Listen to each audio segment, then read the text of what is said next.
인천공항의 끝에 있는 입국 심사장 출국 통로. 어려 보이는 얼굴의 외국인 학생들이 출국 통로에 멈춰서서 인천공항 직원에게 질문을 건네고 있습니다. 하지만 어째서인지 학생들의 질문을 들은 한국인 직원의 표정은 그다지 좋지 않은데요. 그런데 잠시 후 한국인 직원의 안내를 따라가던 외국인 학생들은 휴대폰을 꺼내들더니 소스라치게 놀라며 다급히 공항 직원을 불러세우기 시작합니다. 과연 한국을 방문한 청소년 승마팀 외국인 학생들은 인천공항에서 무슨 일을 겪은 것일까요? 안녕하세요. 저는 덴마크의 YMCA 스포츠단 청소년 승마팀의 선수인 치치라고 합니다. 승마 선수였던 부모님의 영향을 받아 어렸을 때부터 오직 승마만을 연습하고 살아오던 저는 얼마 전 부모님의 강제적인 요청 때문에 한국으로 단기 이민을 떠나게 되었는데요. 평소 항상 한국으로 이민을 가지 못한 것이 후회된다고 말해 오시던 부모님께서는 YMCA 학예 휴가 기간에 맞춰 저에게 아무런 상의 없이 한국에서 단기 이민으로 거주하면 된다며 비상금과 여권 동의서를 건네주셨고 저는 이러한 부모님의 행동이 이해가 되지 않았습니다. 왜 굳이 가난한 아시아의 나라로 단기 이민을 가라는 것인지 이해가 되지 않았던 저는 결국 같은 승마팀 친구들도 함께 한국으로 떠난다는 조건으로 약 2개월 뒤 승마 장비를 챙겨 한국으로 향했는데요. 저뿐만 아니라 다른 청소년 승마팀 친구들도 굳이 왜 낙후되어 있는 한국으로 저와 함께 학교 휴가를 가라고 하는 것인지 이해가 되지 않는다며 불평을 늘어놓았습니다. 그런데 한국의 인천공항에 처음 도착한 바로 그 순간 저는 도저히 이해되지 않는 눈앞의 광경에 당황하기 시작했는데요. 평생을 덴마크에서만 살아오던 저는 항상 미국보다 덴마크가 훨씬 부유하고 살기 좋은 나라라고 생각하고 있었는데 어째서인지 처음 마주한 한국의 인천공항은 덴마크의 공항과는 비교조차 되지 않을 정도로 압도적인 규모와 깨끗함을 가지고 있었습니다. 그 중에서도 제일 당황했던 것은 공항 출구. 근처의 덴마크에서는 너무나 흔하게 보이던 공중전화 부스가 전혀 보이지 않았다는 사실인데요. 한국에 도착하고 곧바로 한국 YMCA 관계자분에게 통화를 해야만 했던 저는 아직 휴대폰이 개통되지 않아 꼭 전화 부스를 사용해야만 했는데 어째서인지 한국의 공항 근처에는 덴마크에서는 흔하디 흔한 전화 부스가 전혀 보이지 않았습니다. 인천공항의 규모에 아주 잠깐 한국이 부유한 나라가 아닌지 생각했던 저는 엄청난 실망감이 몰려왔고 결국 도저히 전화부스를 찾지 못해 공항 출구에 있던 직원분에게 휴대폰 번역기로 질문을 건넸는데요. 그런데 저희 질문을 들으신 직원분께서는 갑자기 작은 웃음을 터뜨리더니 요즘 한국에서는 전화부스를 보기 힘들 것이라는 말과 함께 뜬금없이 저와 팀원들의 건너편 길가에 보이는 버스 정류장으로 가보라는 황당한 말만 하시더군요. 고작 버스를 타는 곳에 불과한 그곳에 왜 가라는 것인지 이해가 되지 않았지만 저와 승마팀 친구들은 직원분을 믿어보기로 하고 건너편의 버스 정류장으로 향했습니다. 그런데 버스 정류장의 앞에 도착한 순간 저는 눈앞의 광경들에 엄청난 충격을 받고 말았는데요. 단순한 버스 정류장이라고 생각했던 그곳은 놀랍게도 원통형으로 생긴 작은 호텔방과 같은 유리로 이루어진 시설이고 그 내부에는 무료로 전화를 사용할 수 있다는 영업 안내문과 함께 비싼 휴대폰들이 책상에 부착되어 설치되어 있었기 때문입니다. 놀랍게도 한국은 엄청나게 비싼 휴대폰이 공중전화의 기능을 대신하고 있었던 것이었으며 심지어 버스 정류장 시설 내부에는 무선으로 휴대폰을 충전할 수 있는 무선 충전 시스템은 물론 콘센트를 꽂아 노트북을 충전할 수 있는 전기 콘센트까지 무료로 제공되고 있었는데요. 충격적이게도 버스 정류장 내부의 모든 공공시설물들은 전부 무료로 사용할 수 있었고 더욱 놀라운 사실은 공중전화의 역할을 하는 비싼 휴대폰을 그 누구도 훔쳐가지 않았다는 사실입니다. 아직도 덴마크에서는 덴마크의 공중전화 부스를 통째로 훔쳐가는 전문 전화 부스, 터리범들이 있을 정도로 돈이 되는 것이라면 무엇이든 훔쳐가는 범죄 집단들이 넘쳐나는데 놀랍게도 한국은 길거리 한복판에 버스 정류장 책상에 비싼 휴대폰들 수십 대가 그대로 있었기 때문인데요. 곧이어 저희를 따라오신 공항 직원분께서 버스 정류장의 문을 열고 들어오셨고 저는 직원분을 보자마자 한국이라는 나라가 이렇게나 부유한 나라였냐며 천진난만한 질문을 쏟아낼 수밖에 없었습니다. 하지만 놀랍게도 한국인 직원분께서는 요즘 대부분의 버스 정류장에서 제공되는 시스템은 이러한 형태를 갖추고 있다며 한국에서는 지극히 평범한 버스 정류장이라고 하셨고 덴마크 출신인 저와 친구들은 그 말에 또다시 충격을 받고 말았습니다. 덴마크의 버스 정류장은 비를 막을 수 있는 천장 시설물조차 없는 것이 현실인데 한국은 마치 버스 정류장의 내부에서 호텔에서와 같은 숙박 생활이 가능할 정도로 편리한 시설물들이 제공되고 있었기 때문인데요. 특히나 무료로 휴대폰을 충전할 수 있는 무선 시스템은 한국만 2050년의 시대에서 살아가는 것처럼 너무나 신기하게 느껴질 정도였습니다. 그 후 버스 정류장 내부의 휴대폰 공중전화를 이용해 한국 YMCA 관계자분과 연락을 취할 수 있었던 저는 저희를 직접 데리러 오겠다는 직원분의 대답을 들을 수 있었는데요. 약 10분 뒤 저희가 있던 버스 정류장으로 직접 오신 한국인 관계자분은 저희를 보자마자 한국이 어떤 것 같냐며 능숙한 영어로 질문을 건네왔고 저와 친구들은 한국이 덴마크보다 훨씬 부유한 나라처럼 느껴진다며 부러운 감정을 드러냈습니다. 경욱나는 이름을 가진 직원분께서는 저희가 3개월 동안 머무를 숙소로 바로 가겠다고 하셨고 저는 곧바로 창문 밖에 한국 대도시들을 구경하며 꽤나 놀라고 말았는데요. 한국이라는 나라 전체가 덴마크보다는 훨씬 살기 좋은 편의시설이나 교통 인프라가 잘 되어 있는 것 같아 너무나 신기했던 것은 마찬가지로 도심 길거리에도 덴마크처럼 허름한 전화부스는 전혀 보이지 않았다는 사실입니다. 심지어 덴마크에서는 공항 근처의 도시들은 대부분 슬럼화가 이루어져 있어 자동차가 아니면 돌아다니기 힘들 정도인데 놀랍게도 한국의 공항 근처 도시들은 한눈에 보아도 엄청나게 발달되어 있는 깨끗한 도시의 모습은 물론 대형 백화점이나 마트까지 심심치 않게 볼 수 있어서 더욱 살기에 편리해 보였는데요. 실제로 덴마크에서는 부모님과 함께 쇼핑몰을 갈 때마다 5시간 이상 자동차를 타고 가야 해서 상당히 피곤한 경우이 많았는데 한국은 그저 버스나 지하철 한 번으로 쇼핑몰에 곧바로 도착할 수 있었고 심지어 경욱 씨는 백화점과 지하철이 연결된 경우도 있다며 도무지 믿기 어려운 한국만의 편리한 교통 강점을 설명해 주시더군요. 그런데 숙소에 도착하기까지 5분 정도 남은 바로 그 순간 뒷좌석에 앉아있던 친구 제시카가 갑자기 당황한 목소리를 내며 자신의 여행 가방에서 물병이 터진 것 같다는 황당한 소리를 늘어놓기 시작했습니다.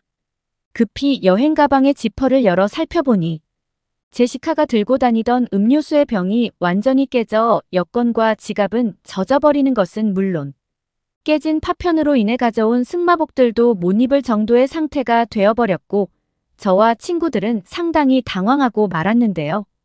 제일 중요했던 여권은 덴마크에서도 무려 7개월의 시간이 걸려 청소년용으로 발급했다는 사실이며 더욱이 큰 문제는 훈련 때 입을 승마복이 완전히 찢어져 당장 내일 있을 훈련에 참가할 수 없다는 사실이었습니다. 그런데 운전을 하고 있던 경욱 씨는 뒷좌석을 한번 살펴보더니 숙소에 도착하면 아마 대부분 해결이 가능할 것 같다는 황당한 말과 함께 이제 다 왔으니 내릴 준비를 하라고 하시더군요. 그런데 약 5분 뒤 차에서 내린 저는 깜짝 놀랄 수밖에 없었습니다. 숙소에 도착했다는 경욱 씨의 말과 달리 눈앞에는 병원과 은행은 물론 심지어 헬스장과 병원까지 있는 정체를 알 수 없는 거대한 건물이 있었고 저는 숙소로 가서 상황을 정리해야 된다는 생각만 하고 있었는데 뜻밖의 광경에 갑자기 화가 나기 시작했어요. 그런데 바로 그 순간 차에서 내린 경욱 씨는 숙소에서 일단 짐을 정리하고 곧바로 여권 재발급과 승마구까지 빌려보자면서 건물로 뛰어가기 시작했고 저는 이곳이 숙소라는 경욱 씨의 말에 상당한 충격을 받고 말았는데요. 일반적으로 덴마크에서는 도심지에 있는 건물들도 그저 평범한 게스트하우스 형식의 목조 주택이거나 최근에 지어진 숙소일 경우 작은 오피스텔 건물이 전부인데 경욱 씨가 숙소라고 말한 그곳은 다양한 편의시설 바로 위에 자리 잡고 있었기 때문입니다. 경욱 씨는 한국에서는 이러한 주상복합 형식의 아파트가 평범한 주거지 중 하나라면서 믿을 수 없는 말을 했고, 저는 집 바로 밑에서 모든 것이 해결이 가능한 주상복합이라는 한국의 거주 형식이 눈으로 보면서도 도무지 믿어지지가 않았는데요. 상식적으로 생각해봐도 집 바로 밑에 이러한 편의시설들이 있으면 건물 밖으로 나갈 필요가 없는 삶이 가능하다는 생각이 들었던 저는 한국에서는 평범하다는 이러한 거주 형태의 한국이 가난한 나라라는 인식 자체가 완전히 사라지고 말았습니다. 덴마크에서는 급하게 병원을 한번 이용하려고 해도 덴마크에서조차 1시간 이상의 차를 타고 병원이 있는 응급지역으로 가야만 되는데 신기하게도 한국은 거주지 바로 밑에 병원은 물론 심지어 은행 업무를 볼 수 있는 은행까지 있었기 때문인데요. 또한 경욱 씨는 숙소 바로 밑에 상가 건물의 양복이 아웃을 대여해주는 전문 대여 세탁소도 있다는 충격적인 말과 함께 그곳에 아마 승마복이 있을 것이라며 저희 보고 바로 그곳으로 가보자고 했습니다. 경욱 씨는 여권 재발급도 이곳에서 한 번에 가능하다며 제시카를 데리고 상가 건물의 은행으로 들어갔고 약 10분 뒤 일단 여권 재발급은 신청해 놓은 상태이니 바로 승마복을 빌리러 가자면서 주상복합 거주 형태의 말도 안 되는 편리함을 그대로 보여주기 시작했어요. 실제로 상가 건물에는 세탁소가 무려 3개 이상 있었고 놀랍게도 그곳에는 덴마크에서는 좀처럼 보기 힘든 승마복까지 대여할 수 있던 것은 물론 찢어진 제시카의 승마복까지 오늘 바로 수선이 가능하다는 믿기 어려운 말을 들을 수 있었는데요. 심지어 덴마크에서는 저녁 6시가 넘으면 치안의 문제 때문에 대부분 세탁소들이 옷을 도둑 맞는 상황을 방지하기 위해 가게 문을 닫는데 신기하게도 한국의 주상복합 상가 세탁소들은 24시간으로 운영되는 곳이 대부분이었습니다. 덴마크에서는 이 정도의 시설을 갖춘 곳을 찾아보려면 5성급 호텔 정도가 전부일 텐데 한국에서는 평범한 거주 형태라는 사실에 저는 한국인들이 이렇게나 부유하게 삶을 살고 있다는 것에 깜짝 놀라고 말았고 그건 저뿐만 아니라 다른 친구들도 마찬가지였어요. 한국인들의 평범한 거주 형태는 덴마크에서는 상당히 비싼 돈을 지급해야만 가능한 아파트 상가였고 저는 덴마크와 한국이 이렇게나 국가적인 거주 형태의 차이가 난다는 사실에 큰 좌절감을 느끼고 말았습니다. 중산층의 가정에서 태어난 저조차도 덴마크에서는 아직도 벽돌과 나무로 만들어진 평범한 타운하우스에서 거주를 하고 있어서 도심지까지 나가려면 매일 이동의 불편함이 감수되는데 한국인들의 이러한 편리한 생활 환경은 너무나 부러워 보였던 것이 사실인데요. 심지어 덴마크에서는 승마복의 수선에 무려 3달 이상이 소요되는 경우도 많은데 숙소 밑에 있던 상가 세탁소에서는 3시간 정도면 충분하다고 했고 심지어는 찢어졌던 부위뿐만 아니라 제시카의 몸에 더욱 딱 맞게 전체적인 수선을 해주겠다는 말에 저는 더욱 놀라고 말았습니다. 덴마크에서는 비싼 돈을 지급해도 모든 것이 느리고 불편함이 감소되는 삶이 당연했는데 어째서인지 한국에서는 더 저렴한 비용으로 생활 편의시설들을 더욱 빠르게 이용할 수 있었기 때문이죠. 저는 경욱 씨에게 한국인들이 대부분 이렇게 살기 좋은 아파트에서 거주하는 것이냐며 질문을 건넸는데 경욱 씨는 한국에서의 경우 이미 이러한 거주 형태가 너무 많아 평범한 상태라며 오히려 모든 것이 거주지와 떨어져 있는 덴마크인들의 삶에 놀라는 반응을 보였습니다. 제시카의 여권 재발급과 승마복 소송까지 모든 일은 1시간 만에 전부 해결되었고 저는 어떻게 이런 살기 좋은 나라를 몰랐을까라는 생각에 그제서야 한국으로의 이민을 강조하셨던 부모님이 떠올랐습니다. 그런데 바로 그 순간 저는 급작스러운 기침 증상과 함께 한국에 도착하고 단 한 번도 천식약을 사용하지 않았다는 사실을 깨달았는데요.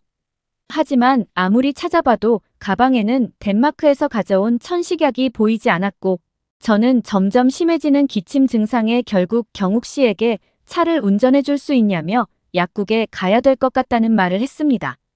그런데 경욱 씨는 뜬금없이 제가 요구하는 천식약이 무엇인지 가르쳐 달라며 제가 평소에 사용하던 천식약의 이름을 메모하기 시작했고 저는 지금이라도 빨리 약국에 가야 되는데 대체 뭘 하고 있는 것이냐며 짜증을 내고 말았는데요.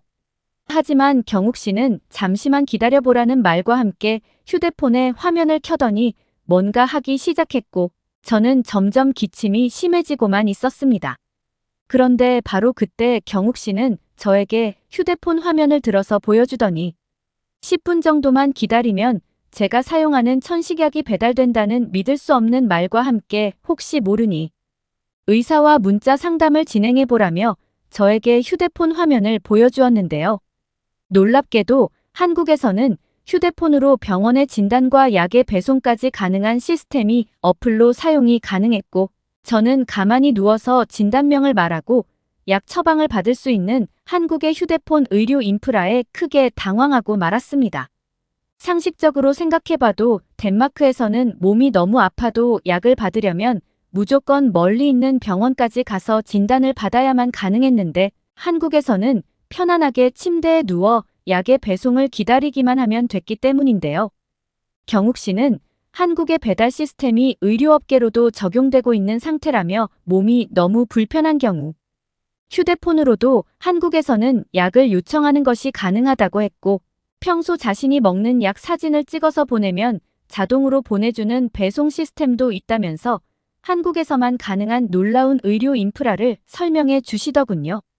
한국은 이미 덴마크와는 비교조차 되지 않을 정도로 모든 생활 인프라에서 엄청난 발전을 이룬 것 같았고 말 그대로 휴대폰 하나로 모든 것이 가능한 편리한 디지털 나라처럼 느껴졌습니다. 실제로 약 10분 뒤 휴대폰 알람으로 약이 도착했다는 문자가 왔고 놀랍게도 숙소 현관문 밖에는 제가 사용하는 천식약이 봉투에 담겨 손잡이에 걸려 있었죠. 너무나 기침이 심해서 병원까지 어떻게 가야 되나 고민이 되었는데 한국의 이러한 의료 어플은 너무나 편리했고 경욱 씨도 배달 온 약을 보더니 너무 다행이라면서 뿌듯한 표정을 보이시더군요.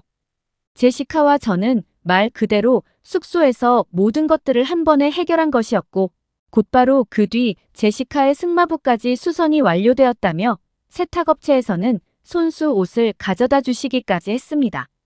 그 후 한국이라는 나라의 매력에 푹 빠진 저는 지금 2개월 정도 한국에서 단기 이민으로 거주하고 있지만 승마 훈련보다는 한국에서의 여행에 더욱 집중하고 있는데요. 덴마크에서와는 차원이 다른 편리한 삶에 저는 한국에서 살아가기 위한 또 다른 취업의 준비를 하고 있고 부모님께서도 한국에서 취업하겠다는 저의 말에 적극 동의하고 저를 지원해주고 계신 상태입니다. 살면서 한국처럼 살기 좋은 나라는 정말 처음 겪어보기에 저는 오늘도 덴마크에 있는 친구들에게 저희 한국 생활 동영상들을 보내며 한국을 꼭 한번 경험해보라는 한국 홍보대사로까지 활동하고 있네요. 한국에 대한 동경과 증오를 가진 각각의 사람이 한 집에서 같이 산다면 어떤 일이 일어날까요? 지금 일본의 많은 가정집에서 일어나고 있는 일이고 한국을 바라보는 많은 시선 차이 때문에 가족 간의 갈등도 종종 있기도 합니다. 일본에서는 시선 차이로 세대 차이가 발생한다는 말이 있을 정도로 한국을 바라보는 세대별 시선 때문에 세대 간 갈등이 야기되기도 하고요. 지금 일본 사회에서는 이런 차이를 잘 풀어나가는 방법도 고민해봐야 될 시기가 왔습니다. 저는 한국에 열광하는 평범한 20대 여성 나나입니다. 저만큼 한국을 좋아하는 사람이 또 어디 있을까 싶을 정도로 한국을 좋아합니다. 제 또래의 세대가 특히 한국 문화의 영향을 많이 받으면서 자라온 세대입니다. 일본의 어른들은 가끔씩 한국의 가수들을 보거나 배우들을 보면 이상하고 거북하다며 말씀하시고는 하는데 저희 세대에서는 그런 말이 와닿지 않습니다. 어른들은 한국 아이돌의 음악은 그저 음악하고 거리가 먼 시끄러운 소음에 음악성은 하나도 없고 그저 잘생긴 외모와 이쁘장한 외모로 무장하고 나온 상품에 불과하다며 비난하고는 하시지만 전 세계가 한국의 음악성에 감탄해서 취해 있는데 그런 어른들의 비열한 말들은 그저 일본이 잘하지 못하는 것에 대해서 질투감에 차 있는 말이라는 생각밖에 들지 않습니다. 옛날에 일본이 이러지 않고 세계를 열광시켰다면서 몇십 년 전 향수에 빠져서 말하는 사람들도 있는데 저희 세대는 일본이 그렇게 세계를 열광시켰다는 게 믿겨지지가 않습니다. 당장 길거리에 나가만 봐도 일본 사람들은 신장부터 해서 외모, 꾸미는 방법 등등 뭐 하나 내세울 게 없는 사람들인데 절대로 이런 사람들이 세계를 열광시켰을 리 없잖아라는 생각이 들게 됐거든요. 오죽하면 한국 사람 닮았다는 말을 들으면 어딜 가나 정말 최고의 외모 칭찬으로 통용되는데 그만큼 한국의 파급력은 정말 대단합니다. 그런 한국에 가보고 싶은 것도 제 소원이고요. 하지만 저희 집에 계신 할아버지는 제가 한국을 좋아하고 한국을 따라하는 것을 좋게 보시지 않아요. 근데 제가 한국에 간다고 하면 아주 난리가 날 게 뻔하죠. 게다가 할아버지는 이미 90년대에 한국에 다녀오셨던 경험이 있어요. 할아버지는 한국과의 격차가 너무 나서 일본에 태어난 걸 감사해야 한다며 말씀하시고는 하는데 할아버지는 제가 태어나기도 전에 한국에 다녀와 보셨으면서 너무 이상한 소리만 늘어놓으시거든요. 고등학생 때는 할아버지의 눈치가 보였지만 지금은 그렇지 않습니다. 제 의지대로 행동하지 못할 이유가 하나도 없습니다. 그래서 친구들과 함께 한국 여행을 계획했습니다. 그래도 할아버지한테는 비밀로 했죠. 부모님도 제가 한국 여행을 계획하고 계신 것을 알고 계시고 할아버지한테만 후쿠오카에 다녀온다고 말씀하는 게 좋겠다고 하셨습니다. 친구들과 후쿠오카에 여행을 간다고 하니까 할아버지는 아무 말 없으셨죠. 근데 그러다가 저녁 식사 자리에서 그만 제가 말실수를 해버리고 말았어요. 후쿠오카에 간다고 해놓고 실수로 여권 이야기를 해버렸거든요. 할아버지는 눈치채셨고 한국에 가는 거냐라고 물으셨죠. 그렇다고 대답했고 난리가 날 줄 알았는데 의외로 별 말씀 안 하시더군요. 할아버지는 제가 한국에 가기 전에 저한테 잠깐 할 말씀이 있으시다고 하셨어요. 그리고 할아버지와 차를 마시며 대화했는데 할아버지 세대 때의 한국과 지금 세대가 느끼고 있는 한국이 많이 다른 걸로 알고 있다며 할아버지가 다녀오셨던 90년대에도 반일 감정이 있어서 할아버지가 불쾌한 경험을 당한 적이 있었다면서 이번에 한국에 가게 되면 지금 원전 오염수 방출로 인해서 반일 감정으로 좋지 않은 분위기인 것은 마찬가지이기 때문에 반드시 조심해야 한다고 말씀해 주셨습니다. 한국이 많이 성숙했고 발전했다고 하는 이야기는 들어서 이번에 제가 한국에서 그 어떤 차별과 불합리한 대우 없이 잘 다녀오면 할아버지 본인도 한국에 대해서 더 이상 나쁜 말을 하지 않겠다고 하셨습니다. 반면에 제가 정말 한국에서 부당한 대우를 받고 오게 되면 앞으로 할아버지가 하는 소리를 잔소리로 생각하지 말아달라고 하셨죠. 저도 그러겠다고 할아버지와 약속을 했습니다. 그 전에 할아버지가 그냥 한국에 대해서 안 좋은 이야기를 하실 때마다 또 그러시나 보다 하고 넘겼지만 이렇게 진중하게 이야기하시니 솔직히 조금 불안한 마음도 들었습니다. 실제로 전 세계 모든 국가들이 일본에 대한 감정이 좋지 않은 시기이거든요. 일본에서는 오염수를 정말로 방출하겠다는 입장이고 다른 나라들은 안 된다며 방출을 하지 말라는 입장이기 때문에 서로 간의 생각 차이가 심한 것으로 알아요. 저도 그 오염수가 정말 나쁘지 않다면 차라리 일본의 땅에 버리면 되지 않나 생각하지만 정치인들은 다른 생각을 가지고 있는 것 같아요. 정치에 관심 없는 저로서는 판단할 수 없는 말이지만 분명한 것은 한국도 지금 일본에 대한 감정이 좋지 않다는 건 사실이기 때문이죠. 친구들에게도 이런 이야기를 했고 사실 그런 것들 때문에 지금 일본 사람 입장에서 한국 말고도 다른 나라 어디든지 가는 게 눈치 보인다며 조심스러운 입장이기는 했습니다. 하필 여행 계획을 세웠는데 이런 상황이 되니 조금 억울하기도 했지만 그렇다고 해서 여행을 포기할 정도는 아니라는 생각이 들었습니다. 그렇게 절친한 친구 유일한 리우와 함께 한국에 도착했습니다. 저희는 일본 사람들이 선호하는 한국의 여행지들을 둘러봤어요. 한국의 광팬인 제가 20살이 넘어서 한국에 처음 오다니 너무 감격스러운 한국의 거리 모습이었지만 한편으로는 진작 와보지 못한 것에 대한 안타까운 마음도 교차했습니다. 경복궁을 포함해서 주변의 삼청동, 인사동을 다 둘러봤습니다. 너무나 예쁜 곳이 많아서 시간 가는 줄 몰랐어요. 그리고 저희가 다녔던 모든 카페나 기념품 가게들, 그리고 식당들에서 저희는 일본인에 대한 차별, 그리고 반일 감정을 표출하는 사람을 단 한 사람도 만나보지 못했습니다. 저와 친구들은 혹시라도 나쁜 사람을 만나게 될까봐 고민했던 시간이 아까웠다는 생각이 들 만큼이요. 심지어 카페에서는 저희가 일본에서 온 사람들인 것을 알고 일본어를 써주시며 친절하게 대해주셨습니다.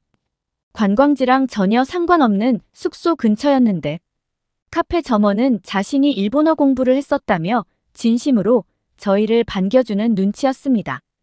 그리고 한국어에 모두 능통한 저희 멤버들은 그 어디에서도 뒤에서 한국어로 저희를 흉보거나 일본을 욕하는 사람들을 찾아볼 수 없었습니다. 부끄러운 말이지만 일본에 있을 때 한국인 관광객이나 중국인 관광객이 있으면 뒤에서 속으로 일본어로 흉을 보는 사람들을 본 적이 있어요.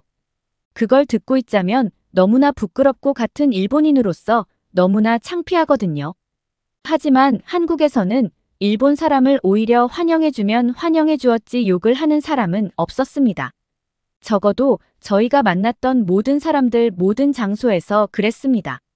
물론 일본을 싫어하는 한국인이 있을지라도 그것을 면전에 대놓고 드러내는 것과 그렇지 않은 것은 아주 큰 차이가 있다고 생각하고 그래서 한국 사람들은 다들 성숙한 사람들이라고 생각했습니다. 그러다가 저희는 나름대로 위기를 맞이하게 되는데요. 한국의 예쁘고 감성 있는 카페에 자주 들렀던 저희. 일행은 일본에 대한 이야기를 하는 한국 사람들을 만나게 됩니다. 저희는 자리에 앉아서 조용히 차를 마시고 사진을 찍고 있었는데 저희 뒷테이블에서 일본의 원전 오염수 방류와 관련해서 이야기를 나누고 있는 한국 사람들의 말소리가 들렸습니다. 본능적으로 저희 셋은 조용히 정말 조용히 소근소근대면서 대화를 나누었습니다. 저희가 일본 사람인 것을 들키지 않도록요. 저희 뒤 테이블에는 남자 3명이 대화하고 있었고 일본에 대한 신랄한 비판이 이어졌죠. 남자들의 목소리는 크고 고양되어 있었습니다. 할아버지께서 말씀하시기를 한국의 젊은 사람들은 혈기왕성함을 통제 못해서 어떻게 행동할지 모르니 반일 감정을 나타내는 젊은 한국 사람들은 꼭 조심하라고 하셨던 말도 떠오르고 솔직히 무서운 생각이 들었습니다. 저희가 일본인인 것을 알고 해코지할 수도 있다고 생각했습니다. 저희는 긴장했고 아무 말이 없었습니다. 유해와 미우도 떨고 있었어요. 한국어를 다 알아듣는 저희는 분위기가 나쁘다는 것을 알아차렸고 조용히 일어나서 카페를 빠져나가기로 했어요. 그리고 쟁반의 그릇들을 정리하다가 유리장끼리 부딪히는 소리가 났고 평소라면 아무렇지도 않은 소리였겠지만 긴장하고 있던 틈에 미우가 놀랐고 동시에 일본어로 깜짝이야라고 크게 말해버렸습니다. 뒷테이블 한국 남자들과 저희는 눈이 마주쳤고 저는 곧바로 죄송합니다. 다 일본이 잘못했습니다. 저희는 죄가 없어요라고 말하며 위기를 모면하려고 했습니다. 하지만 한국 사람들은 오히려 더 놀라서 뒤에 일본분이 계신 줄 알았으면 이런 얘기 안 했을 텐데 몰랐다며 미안하다고 말씀해 주셨어요. 너무 놀라버린 미우는 손바닥으로 얼굴을 가리고 울기 시작했고 뒤에 한국 사람들은 아주 크게 당황한 표정이었습니다. 그리고 어쩔 줄 몰라 하며 저희한테 연신 죄송하다고 사과를 해주셨습니다. 저도 한국 사람들을 보고 계속 일본이 잘못했습니다. 고개 숙여 인사했고 미워도 험악한 분위기가 아닌 것에 안심하며 천천히 진정했습니다. 한국 남자 일행들은 일본 정부의 행동에 대해서 비판한 것이고 일본 사람들을 향한 비난은 아니었다며 한국어를 잘하는 일본인을 본 적도 없어서 옆 테이블에 계실 줄은 꿈에도 몰랐다고 했습니다.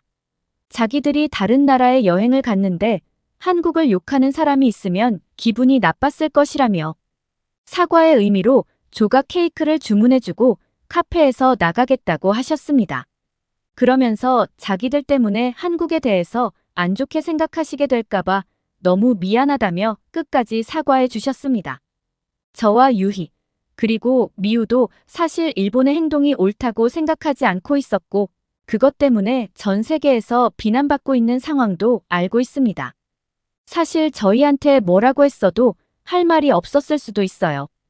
일본 정부에 대한 비판적인 태도를 무고한 일본인과 별개로 생각해 주시는 한국 사람들의 성숙한 모습에 감명받기도 했습니다. 저희는 한국에서 원치 않는 갈등을 마주칠 뻔했지만 그런 상황은 없었습니다. 그리고 무사히 여행을 마치고 일본으로 돌아와서 할아버지한테 내가 내게에서 이겼다며 앞으로 할아버지는 한국에 대해서 욕하지 않아 주셨으면 좋겠다고 했습니다. 할아버지가 완전히 생각을 바꾸시지는 못하셨을 거라고 생각해요. 하지만 그 뒤로 제가 있는 자리에서만큼은 한국에 대한 안 좋은 이야기를 하시지 않고 계십니다. 그리고 저는 이번에는 부모님과 할아버지와 함께 한국에 가겠다는 계획을 세우고 있습니다. 할아버지가 보셨던 90년대에 한국이 어땠는지는 모르겠지만 최소한 2024년에 한국의 모습을 꼭 보여드리고 싶거든요. 우리 한국인들에게 신의가 있다는 것은 많은 사람들이 공감하는 일입니다. 신이란 믿음과 의리를 아울러 일컫는 말로 사람이 살아가는 데 있어 마땅히 지켜야 할 바른 도리를 뜻하는데요.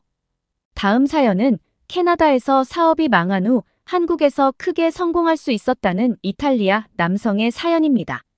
그는 유럽과 다른 한국인들의 정직한 인성이 성공의 큰 비결이라고 말했는데요. 과연 그에게는 무슨 일이 있었던 걸까요? 안녕하세요.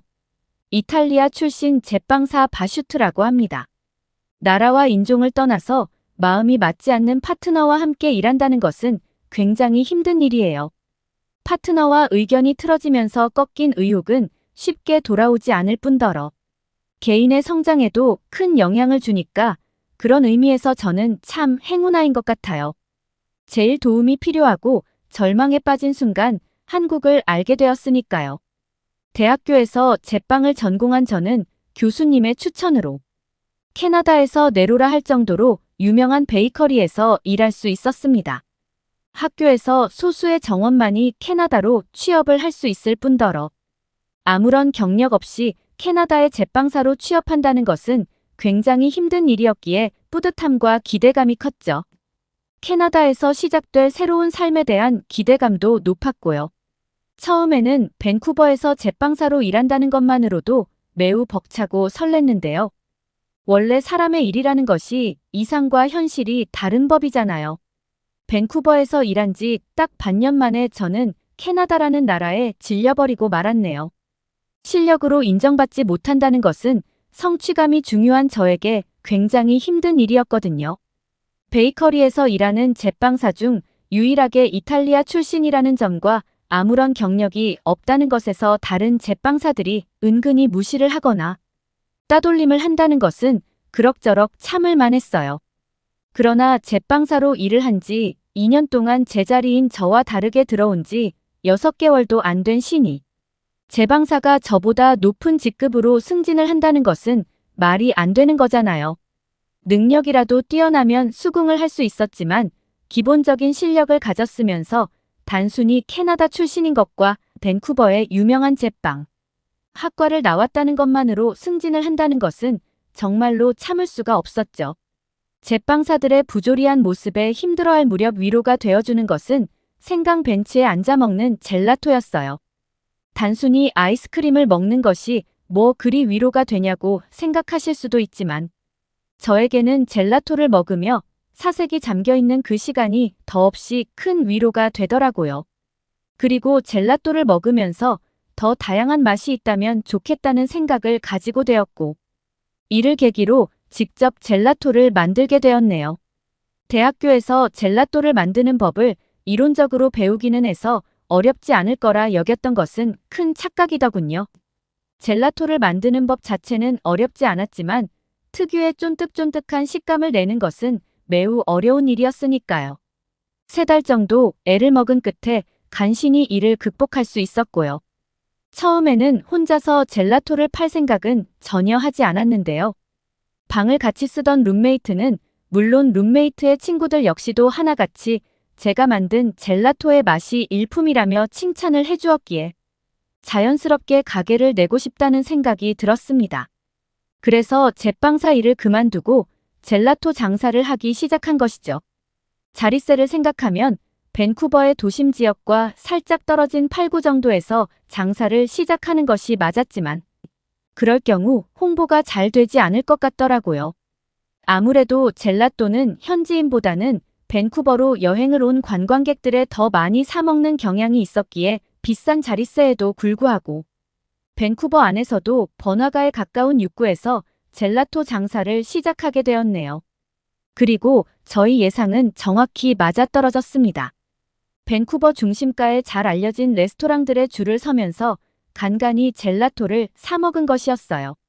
덕분에 제가 파는 젤라또는 줄을 서서 먹기 좋은 가벼운 젤라토라며 입소문이 난 걸로도 모자라 투자회사의 제안까지 받게 되더군요. 가게를 차리게 도와준다는 제안 말이에요. 관계자가 투자를 제안했을 때 얼마나 기뻤는지 몰라요. 사실 변덕스러운 날씨로 유명한 밴쿠버에서 천막 장사를 한다는 것은 여러 가지 불편함이 있었거든요. 가랑비로 시작한 빗줄기가 폭우로 변해 장사를 접었다가도 언제 그랬냐는 듯 날씨가 화창해져 곤란한 적이 한두 번도 아니었고요. 그러다 보니 날씨에 영향을 받지 않고 영업을 할 수 있는 가게를 가지고 싶다는 생각을 내내 했었죠. 비싼 월세와 건물주의 텃세 때문에 꿈도 꾸지 못했지만 말이에요. 이런 점을 미루어 보았을 때 투자회사의 지원을 받는 것은 꿈 같은 일이었어요.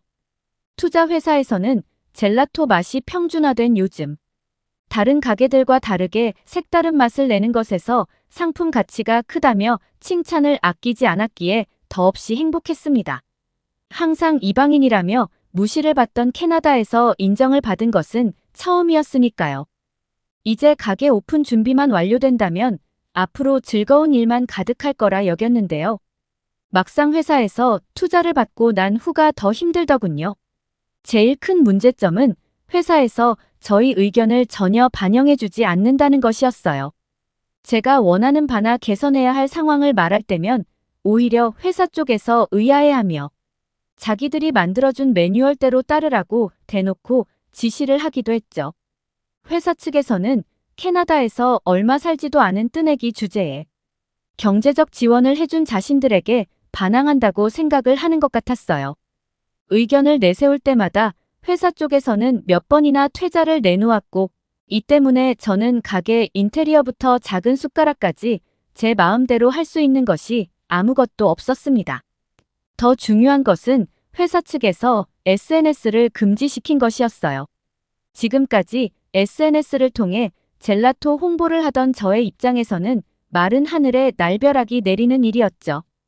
현지인들이야 소문을 듣고 찾아올 수도 있겠지만 밴쿠버에 대해 아무 정보가 없는 관광객의 경우에는 SNS 사용을 하지 않는다면 새로 옮긴 젤라또 가게가 웨이팅 젤라토로 유명하던 곳인지 새로운 곳인지 알 길이 없잖아요. 회사 쪽에서도 많은 수익을 내는 것이 유리할 것 같다는 생각에 타당한 이유를 내놓으면 이번만큼은 반대하지 않을 줄 알았지만 이번에도 회사 쪽에서는 가차없이 반대를 했네요. 자신들은 길거리에서 파는 것과 차별화된 고급스러운 젤라토 가게를 만들고 싶다면서요. 그러면서 자신들이 책임지고 가게 홍보를 해줄 테니 아무 걱정도 하지 말라고 했는데요. 사실 회사의 입장이 잘 이해가 가질 않았어요. 제가 고급 코스 요리를 파는 주방장도 아니고 젤라토를 파는데 얼마나 귀한 손님이 오길 바라겠어요? 젤라토 자체는 길거리에서 가볍게 먹을 수 있도록 만든 캐나다식 아이스크림이잖아요. 머릿속은 걱정과 불안으로 가득 찼지만 지금 당장 혼자서 할 수 있는 것이 없었기에 일단 회사를 믿고 기다려보기로 했죠. 그러나 회사 쪽에서는 약속한 것과 다르게 아무런 홍보도 해주지 않았고 저는 어쩔 수 없이 혼자서 가게 운영을 시작할 수밖에 없었네요. 회사 쪽에서 홍보를 해주어 손님이 몰려올 것을 기대했지만 이전과 달라지는 것은 단지 천막이 아닌 가게에서 젤라토를 판다는 것 뿐이었어요. 어쩌면 천막 장사를 할 때보다 더 힘든 상황이라고 봐도 무방했죠. 주 고객층이었던 관광객의 발길이 뚝 끊기는 것은 물론 늘어나는 것은 돈을 구걸하는 집시들 뿐이었거든요. 허름한 행색에 어린 집시가 안타까워 젤라또와 얼마 안 되는 돈을 쥐어준 것이 문제의 발단이었어요. 그 일이 있은 후 저희 가게는 집시들의 아지트가 되어 시간대에 별로 돈을 달라며 찾아오곤 했죠. 집시들의 출입이 잦아지자 그나마 있던 손님들의 발길도 끊기게 되었고요. 이대로는 안 되겠다는 생각에 가게를 찾아온 집시들에게 버럭 소리를 질렀는데요. 이에 앙심을 품은 집시들은 가게에 해코지를 하기도 하더군요. 신고를 했지만 경찰들은 일반 사람들보다도 더 방관적인 모습을 보였습니다. 난민 신청조차 하지 못하는 신분의 집시들을 현장에서 체포하는 것이 아니면 잡을 길이 없다면서요. 캐나다의 경찰들이 방관적이다는 것을 알고 있긴 했지만 직접 경험하고 보니 정말 피가 거꾸로 솟는 느낌이더라고요. 가게를 망가뜨린 집시들이 근처를 어슬렁거려도 할 수 있는 것은 아무것도 없었으니까요. 경찰에게는 더 이상 도움을 요청할 수 없다는 생각이 일단은 회사 측에 부탁해 자리를 옮기거나 임시로 이전처럼 천막에서 장사를 하려고 했지만 이마저도 마음처럼 되질 않더라고요. 담당자는 자신이 휴가 중이니 2주 뒤 보자며 전화를 확 끊었거든요. 결국 사비로 파손된 가게를 수리하고 약속한 2주 뒤 다시 전화를 걸었는데요. 그 사이 담당자는 회사를 그만뒀다고 하더군요. 부랴부랴 바뀐 담당자에게 전후 사정을 말하고 도움을 요청했지만 담당자는 자신들이 집시까지 어쩌지는 못한다면서 저의 부주의를 탓해왔어요.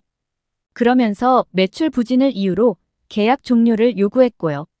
결국 저는 1년도 채우지 못한 채 쫓겨나다시피 가게를 정리할 수밖에 없었네요. 그런데 가게를 운영하는 마지막 날 생각지도 못한 기회가 찾아왔어요. 중년의 나이로 추정되는 한국 여성이 명함을 내민 것이었죠. 한국에서 젤라토 사업을 해보지 않겠냐면서요. 원래 계획대로라면 캐나다 생활을 정리하고 이탈리아로 돌아갈 생각이었어요. 무엇이 됐든 캐나다에서의 생활을 하루라도 빨리 정리하고 싶었으니까요. 거절의 의사를 밝히자 한국 여성은 명함과 자신들의 회사 주소를 알려주며 곰곰이 생각해본 후 알려달라고 부탁을 하더군요. 그래서 집으로 돌아온 후 회사의 홈페이지를 꼼꼼하게 살피며 한국의 생활에 대해 찾아보았죠. 별로일 거라는 예상과 달리 한국에서 지내는 외국인들의 만족감은 상당히 높은 편이었어요. 게다가 동업을 제안한 한국의 회사는 생각보다 더 큰 규모를 가진 대기업이었고요.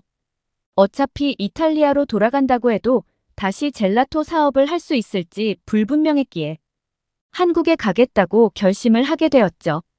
충동적인 결정이었지만 이번이 아니면 다시는 다른 나라에서 사업을 할 기회가 없다고 여겼거든요. 그래도 캐나다에서 하도 대인 탓에 크게 기대는 하지 않았어요. 단지 좋은 경험을 한다는 생각에 택한 일이기도 했고요. 하지만 한국의 회사는 캐나다와는 비교도 할 수 없을 만큼의 정성을 쏟아주더군요.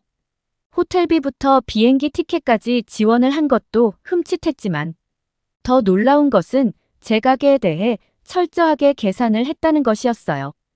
관광객들에게 어떤 맛이 가장 인기가 많은지부터 나라별로 선호하는 맛까지 분석한 세밀함에 혀를 내두를 수밖에 없었습니다.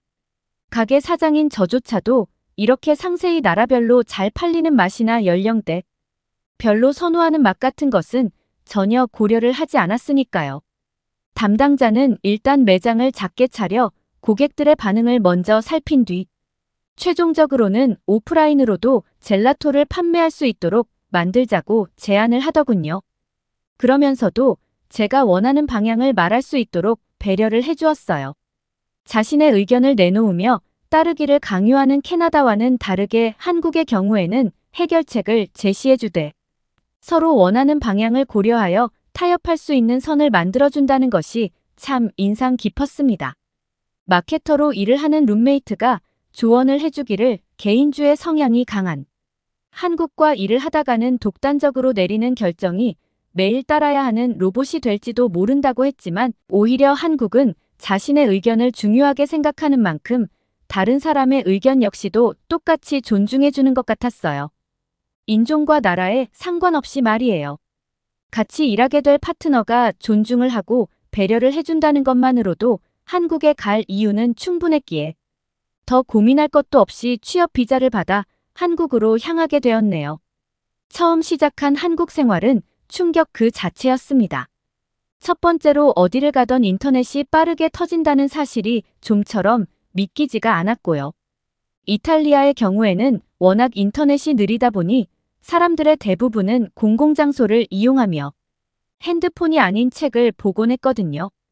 캐나다의 경우에는 공공장소에는 항상 집시들과 불법 체류자 신분의 좀도둑들이 들끓었기 때문에 집이 아닌 곳에서 마음 편히 핸드폰을 사용한다는 것은 상상도 할 수 없는 일이었죠. 하지만 한국은 달랐습니다. 빠른 인터넷과 더불어 안전한 치안으로 인해 사람들은 거리낌 없이 핸드폰을 사용했어요. 한 번은 늦은 밤 지하철을 타고 집으로 향하고 있었을 때였습니다. 앞자리에 앉아있던 남자가 졸던 와중 바닥에 가방이 떨어지면서 안에 있던 소지품이 모두 바닥에 나뒹굴었는데요. 양옆에 있던 사람들은 약속이라도 한 듯 떨어진 소지품들을 주워 모두 가방에 넣어주더라고요. 떨어질랑 말랑 손에 들고 있는 핸드폰은 잃어버리지 않게 가방 안에 잘 넣어주고요. 정리가 끝난 가방은 어깨에 단단히 고쳐 매주기도 했어요. 얼굴 한 번 본 적도 없는 사람의 소지품을 챙겨준다는 것에 입이 쩍 벌어졌습니다. 캐나다만큼 좀도둑이 많은 것은 아니지만 이탈리아 역시 소매치기들이 간간히 소동을 벌였기에 이런 도덕적인 모습은 태어나서 한 번도 본 적이 없었거든요. 주거 생활 역시 제가 지내본 어떤 나라보다도 편리했어요. 택배를 시키면 기본 일주일이 걸리는 이탈리아와 캐나다와 다르게 한국은 단 하루면 시킨 택배가 도착해 있었습니다. 더 빠른 것은 반나절 만에 온 적도 있었고요. 친구뿐 아니라 부모님께서도 왜 먼 나라 가서 고생을 사서 하냐며 당장 이탈리아로 돌아오라고 말씀을 하시곤 했지만 한국은 제가 지낸 어떤 나라보다도 만족감이 큰 나라였어요. 심지어 고국인 이탈리아보다도요. 한 달간의 준비 끝에 저는 회사 측의 도움으로 서울 근방의 작은 젤라도 매장을 오픈하게 되었는데요. 더 이상 놀랄 것이 없다고 생각했지만 한국은 또다시 저의 심장에 새로운 충격을 주더군요. 한국이 아무리 치안이 좋다고 해도 매장 안으로 도둑이 한 명도 들어오지 않을 거라는 보장이 없었기에 바싹 날을 세우고 경계를 했지만 아무 의미 없는 짓이었습니다. 좀도둑은커녕 길고양이 한 마리도 매장 안으로 들어오지 않았으니까요. 질서정연하게 차례를 기다리고 정당하게 돈을 지불하는 한국 사람들 덕분에 저는 캐나다에서는 상상도 할 수 없을 만큼의 수익을 내게 되었네요. 그리고 회사는 SNS를 활용해 홍보를 하고 싶다는 의견에 적극적으로 지지를 해주며 홍보가 될 수 있는 방향으로 도움을 주었기 때문에 한국인뿐만 아니라 한국으로 여행을 온 관광객들 역시도 저희 매장을 이용하게 되었죠. 한국에서 자리를 잡은 것에는 물론 저의 노력도 있었지만 전적으로 회사의 도움이 컸습니다. 회사 담당자분께서는 아이를 키우는 워킹맘인데도 불구하고 자신의 가게인 것처럼 저희 가게를 위해 힘써주셨고 담당자님이 열정을 쏟아주신 덕분에 회사에서도 전적으로 저희 가게에 힘을 실어주셨고요. 각자의 분야에서 최선을 다하는 한국 사람들을 보며 그동안 스스로가 나태하게 다른 이의 도움만 바라고 있었다는 사실을 깨닫게 되었죠. 그래서 더 열심히 매장을 유지하기 위해 노력을 한 것이었어요. 이런 노력에 힘입어 저희 매장 젤라토를 이용해 주시는 단골 손님들은 더욱 더 늘어났고 동시에 운영하고 있는 SNS는 외국인들에게 폭발적인 인기를 보이기도 했죠. 이렇다 보니 이전에 투자를 받았던 캐나다의 회사에서 다시 연락이 오는 웃지 못할 해프닝도 일어나더라고요. 캐나다 회사에서는 처음과 비교도 할 수 없을 만큼 높은 투자 금액을 제시했지만 단칼에 거절했습니다. 제가 조금 성공했다고 해서 오만하던 회사가 콧대를 꺾을 리 없으니까요. 오히려 외국물 먹은 이방인이라며 뒤에서 조롱할 것이 분명했고요. 그리고 아무것도 없던 때부터 지금까지 성장을 도와준 한국을 버리고 다시 캐나다로 가는 배은망덕한 짓은 하고 싶지 않았습니다. 다른 나라 사람들 단순히 한국 사람들이 머리가 좋아 성공을 한다고 말을 하곤 해요. 한국에 오기 전에는 저도 그 말에 동의를 하기도 했죠. 그러나 지금은 그런 말을 들을 때마다 코웃음을 칠 뿐이에요. 물론 한국 사람들의 머리가 좋아서 성공을 했을 수도 있지만 제일 중요한 것은 보이지 않는 곳에서 끊임없이 노력한다는 것을 누구보다 잘 알게 되었으니까요. 한국 사람들을 보며 깨달은 것이 있다며 개인의 시간을 중요하다는 핑계로 나태하게 지내는 것과 쉼없이 일한 후 만끽하는 휴식은 비교할 수 없을 만큼 다르다는 거예요. 덧붙여 목표한 바를 성취한 후 갖는 휴식이 얼마나 소중한 줄 깨달았기 때문에 앞으로 저는 휴식과 일을 적절하게 병행하며 원하는 방향으로 삶을 개척해 나갈 것입니다. 만약 스스로의 낙태함에 좌절감을 느끼는 이들이 있다면 꼭 한번 한국에 와보길 추천드려요. 그러면 적어도 한 가지 이상의 깨달음을 얻고 가실 테니까요. 끝까지 시청해 주셔서 감사합니다. 더욱더 좋은 영상으로 찾아뵙겠습니다.